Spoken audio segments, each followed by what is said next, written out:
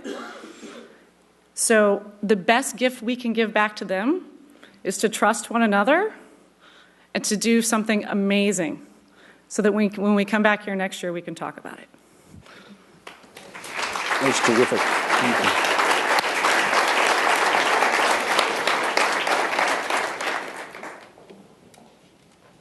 Could I just make a quick observation to pick up on a phrase that I think Susan or one of the panelists used? I've done a lot of these kinds of things. But in terms of the panelists, the signal-to-noise ratio from the beginning to the end has been about as high as I've ever seen. And I want just to thank all of you who participated, because it has really, it has been from beginning to end really quite astonishing. So,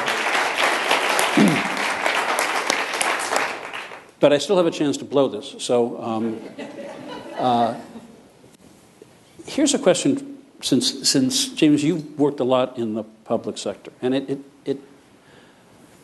it's a question that keeps coming up as we see an increasingly what appears to be dysfunctional political system, which is the kind of thing that Deanna was talking about, the kind of thing that we've heard all day, of these innovative ideas, of people breaking through impossible tasks, of finding ex-cons to work in a wholly unthinkable business, and it's working. How come, in my view at least, the public sector increasingly seems to be the one area where this kind of thinking precisely doesn't happen? Do you have an easy question?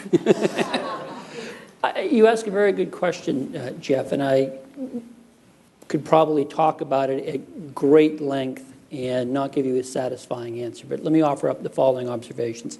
In the case of nonprofits, and when you're outside the public sector, you have a great deal more flexibility to experiment and do things. You're not required to, for example, have a majority of 2 houses of Congress agree on what it is you're going to do and have the president sign into law.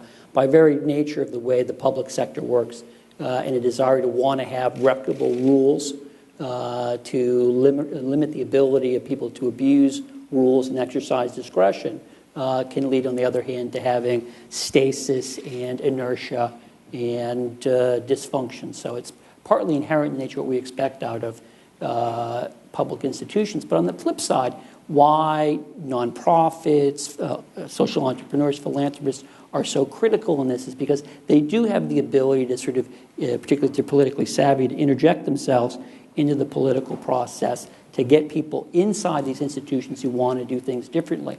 I was talking yesterday with someone who just stepped down working in the administration, and he happened to say, I was always bothered that there were so many people who wanted to come and talk to me. He said what I tried to figure out was it somebody who wanted to come to find something out from me, or somebody who was coming that I could get something from them. And that they were really interested in people who came to them with ideas about ways they can solve problems. And so I don't want to paint the public sector as a place which is not open to new ideas. Okay. And Deanna, this is a puzzlement. You mentioned, and I think everybody here resonated this, at the black tie events and the silent auctions. Okay. But people who've tried, as you know, send us the money and you won't have to come to dinner. Right. It doesn't work. That's not what we want. No, but it doesn't work either because people have mixed motives. They want to give, but they want to show off their latest couture gown. I want to have fun. So the question is, I guess really what I'm asking you, since you've used your own kind of leverage, come and play tennis with Andre Agassi, is there anything wrong with appealing to people at both the level of idealism and ego satisfaction or play? Absolutely not, or I wouldn't be doing it. But it's worked for you in a particular way, right? It does. I think sometimes people are afraid, right, of the tit for tat. And I know that. If they say, oh, I want to buy a table at your event, I say, that's great. But then I know they're coming back at me to buy a table as well. I mean, let's just be honest. In this way, we really want it to be more pure. We want people to come and be real and talk about what you really care about. And wouldn't it be nice after this in the reception just to be open, be real, and say, this is what I care about. And maybe together we can do more, right? And it's okay. And it's okay to have fun while you're doing it. Mm-hmm. Right? Fine with me. Questions from the hall? Okay, Matt? Yeah, okay, go ahead. Susan, and then you, and then we'll see where we go. Jim, I have a question for you. You know, as most of the people in this room know, that over the last probably 5 or 6 years, the real underlying drumbeat in philanthropy of all types is impact and results. The idea that There is still the $5 in the fireman's boot, but even the check comes with an expectation that something will change. Mm-hmm. You, in the world you live in, the world of ideas, do you see even philanthropy in that world beginning to expect something back from you or from your study or from your staff in a way that you didn't see it 5 or 6 or 8 years ago? Oh, I think you point to one of the biggest trends we've witnessed in the last decade or so since I first sort of left academia to go into the think tank world, where there's much more of an emphasis on impact. Now, I think we have to be very careful when we talk about issues related to impact. As someone who's in the ideas business, I don't have a problem with any funder saying, what is this going to do? Make an argument to me that this is going to make a difference. That's a fair, I think, request to make of anybody. I think it partly gets to when we're thinking about impact in my business in terms of ideas. Some projects can have an idea impact in the short term. Some can have them more in the long term. Let me just give you an example. There's going to be, let's go back a year. There's going to be a nuclear security summit that's occurring. Maybe a funder comes and says, I know there's going to be this summit coming up. What sort of ideas can we sort of support so that perhaps you can get it out to the public discussion before the administration decides what it wants to do, and maybe it will sort of inform government decision making. We and other, I'm in the foreign policy business, and this applies to domestic stuff as well, spend a lot of time doing that, which is where you're trying to generate ideas, helping people in the short term. Again, one of the things we spend a lot of time doing is talking to people on Capitol Hill in the administration, trying to find out what they're grappling with right now. What we're also in the business of having a long-term impact, and that's what I hope doesn't get lost in all of this. The importance of, number one, cultivating the next generation of thinkers. They have to come from somewhere. Number two, giving people time actually to think. And number three, supporting not just through the generation of the idea, but the ability to disseminate it. Because again, it's not the case that you come up with a nifty idea and you've written the op-ed piece in the New York Times, or you've gone on TV, one of the morning shows or one of the networks, that your job is done. Again, it doesn't work that way. It takes a lot more commitment. I'm really glad that you both were kind of like the conclusion for today's beautiful series of events. The theme that I've really found today beyond innovation and philanthropy has really been innovation and personal development, because what I've noticed is that both the panelists and the people in the audience are blessed to live rich lives where they're fulfilled and excited and not engaged in a measurable way, but just happy to be around their colleagues, their friends, and their families. And it sounds to me that that's the innovation we need to see. You see it at Google with their employees giving ideas that you're talking about as a space for innovation, or going to an event that's not just about your ball ground, but about the laughter and the joke that you told. So how do you see, moving forward, philanthropy affecting like the personal development of people to live lives that are more authentic and more engaged? Because that sounds to me like it's the key piece in creating the society that most of us in here are dreaming of. You know what's so great is that I'm already seeing it with these kids every day. Right now, this is a fabric of their life. It's very different how they grew up versus us. They're taking charge. They're taking ownership, right?